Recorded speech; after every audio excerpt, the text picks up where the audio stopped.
Alors, les biocontrôles, on a commencé à utiliser bien avant d'en connaître le nom, puisqu'on a utilisé les trichogrammes il y a, je sais pas, il y a peut-être une dizaine d'années, peut-être plus. Et il y a eu l'occasion de participer à un groupe éco-phyto qui a été proposé par MC2. Ça m'a vraiment intéressé parce que j'étais soucieux de l'emploi des phytosanitaires, quoi. On avait eu l'expérience au préalable de réduire, de mieux maîtriser nos effluents d'élevage, et puis on a plutôt bien réussi, et je me suis dit, en phyto, on doit faire pareil. Sur l'exploitation, on a continué les trichogrammes, hein, et on a introduit le slux. Puisque donc on est en zone argileuse avec des colzas, etc. On a une présence assez prégnante de limaces, et donc on a utilisé le slux sur la validation du conseil technique de MC2. Voilà, il n'y a pas de difficulté à une mise en œuvre particulière, le produit a une belle présentation, il se met bien en place, etc. Et trichogramme, l'avantage du trichogramme, c'est qu'il a évolué dans sa présentation.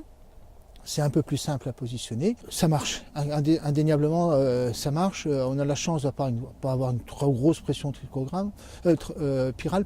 La contrainte, c'est qu'il faut plein de monde pour faire ça, quoi. Donc on réquisitionne tout le monde. Donc ça, c'est une difficulté. La mise en place, quoi. Alors on parle peut-être d'épandage par drone, peut-être que ça serait bien. Nous, en production fruitière, on a la chance d'avoir eu déjà depuis un certain nombre d'années des solutions de biocontrôle qui permettaient d'avoir des efficacités réelles. La plus évidente, c'est la confusion sexuelle sous le carpeau. Dans notre région, en gros, c'est 4 ou 5 insecticides d'été qui sont désormais totalement supprimés. Sur les pics de vol, les années où le risque est assez important, et sur les périmètres de verger, on intervient le plus souvent, là encore avec une solution de biocontrôle, puisqu'il s'agit de la carpovirusine. Depuis quelques années maintenant est proposée la laminarine, donc une nouvelle solution de biocontrôle, un nouveau type d'action, puisqu'il s'agit là de stimulateurs de défense naturelle. Et nous utilisons sur tavelure du pommier et maladies de conservation, surtout dans les vergers où on n'a pas de tavelure à l'issue des contaminations primaires, c'est-à-dire à partir du mois de juillet. Parce que sans protection fongicide, on s'est rendu compte qu'on pouvait avoir des maladies secondaires qui apparaissaient, et quelquefois des taches de tavelure secondaires à partir de taches isolées de primaires, et la laminarine nous permet de les éviter. On n'est pas certain que sans la laminarine, on n'aurait pas eu un résultat équivalent certaines années. Mais c'est une assurance qui techniquement est onéreuse, mais nous coûte moins cher que d'avoir à assumer les risques, et évidemment bien plus satisfaisante sur un plan technique, parce qu'on n'utilise pas de produits chimiques en l'occurrence, mais une substance issue de milieux de produits naturels. Je pense qu'il y a des produits qui marchent. Il faut peut-être...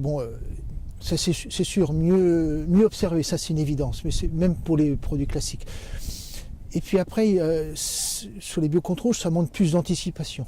Dans mes pratiques de production, dès le départ, j'ai commencé à intégrer des pistes de réflexion pour réduire ou pour limiter le nombre d'interventions. Et je dis souvent, la protection intégrée, l'utilisation du biocontrôle, etc., c'est comme monter un escalier. Si on veut monter 3 marches d'un coup, on va se casser la gueule. Il faut faire une première marche, on regarde l'équilibre, surtout dans des cultures pérennes, comment il bouge, comment il fonctionne, et après on adapte et on continue à progresser. Tous les ans on progresse un peu, mais quand on vient chambouler un équilibre dans la nature, dans le verger ou dans la vigne, nous en l'occurrence dans le verger, si on le chamboule vraiment de façon brutale, on peut avoir des conséquences imprévues, parce que c'est un équilibre qui n'est valable que pour notre verger.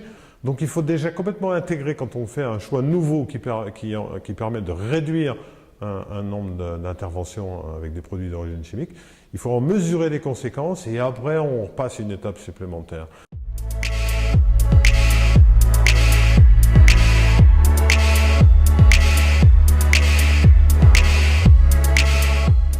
Je me documente beaucoup, les revues françaises, Phytoma, les revues suisses, les revues étrangères également. L'exploitation, on est suivi par un technicien très compétent en matière protection de verger, d'équilibre entre le verger lui-même, les parasites, les prédateurs, le choix des espèces, le choix des variétés, les sensibilités, etc.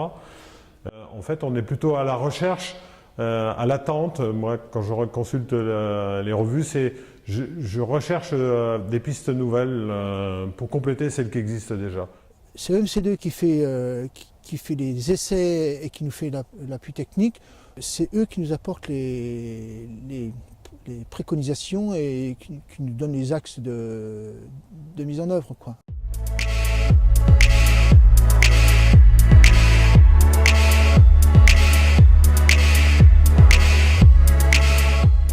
Très sincèrement, on n'a pas de produits qui sont dignes du défi qui est à relever, quoi. Ce que j'attends du biocontrôle dans les années à venir, ça serait qu'il nous trouve le moyen tout en conservant l'utilisation sans doute des fongicides pour contrôler la tablure du pommier ou l'oïdium, qui sont deux maladies sur lesquelles le nombre d'interventions est conséquent. Je ne crois pas à des produits qui vont complètement se substituer aux fongicides tels qu'ils existent, même si aujourd'hui il y a des solutions qui apparaissent en bio et qui commencent à présenter un intérêt, mais elles demandent un nombre d'interventions très conséquent également. Moi, ce que j'aimerais bien, c'est qu'on ait des facteurs de stimulation ou des facteurs qui nous permettent de réduire les doses à l'hectare pour arriver à une quantité finale à l'année de produits d'origine chimique qui diminue. Et je pense qu'il y a encore des pistes dans ce domaine-là qui méritent d'être travaillées. Je sais qu'il y en a qui y travaillent, mais pour l'instant, nous, producteurs, on aimerait bien que sur un plan concret, des avancées puissent être faites. Et là, elle ne concernerait pas uniquement l'arboriculture, je pense, ou la viticulture, mais elle concernerait les grandes productions, les grandes cultures qui, elles aussi, ont besoin de réduire les doses d'intrants, les quantités, le nombre d'interventions. On a un défi sociétal, c'est-à-dire l'utilisation des produits phytosanitaires, puis l'ensemble de la chimie dans notre société. Et je crois que nous, agriculteurs, c'est pas notre job de trouver des solutions. Et en plus, malheureusement, on a moins les moyens en ce moment. Donc il faut effectivement que les pouvoirs publics et surtout les firmes trouvent effectivement des substituts par le biais de la chimie verte, etc. Mais peut-être aussi la génétique. Les agriculteurs sont vraiment volontaires à l'utilisation de produits alternatifs. Ça, j'en suis convaincu.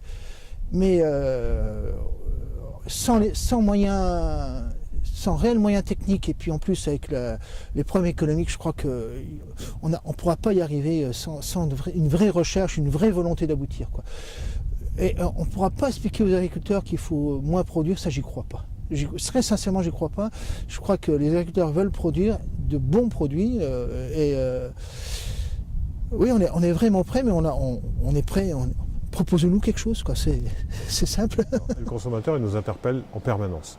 Il vient chez nous chercher des fruits, mais en permanence, il veut qu'on lui propose des fruits sur lesquels il y ait le moins de résidus possible, sur lesquels on ait fait des choix d'itinéraires techniques qui soient le plus respectueux possible de l'environnement.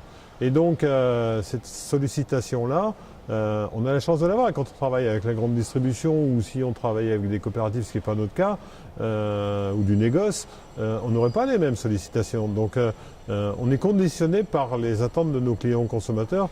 Et ça, c'est déterminant dans les choix qu'on peut faire après tout au long de la saison et tout au long d'une carrière de producteur.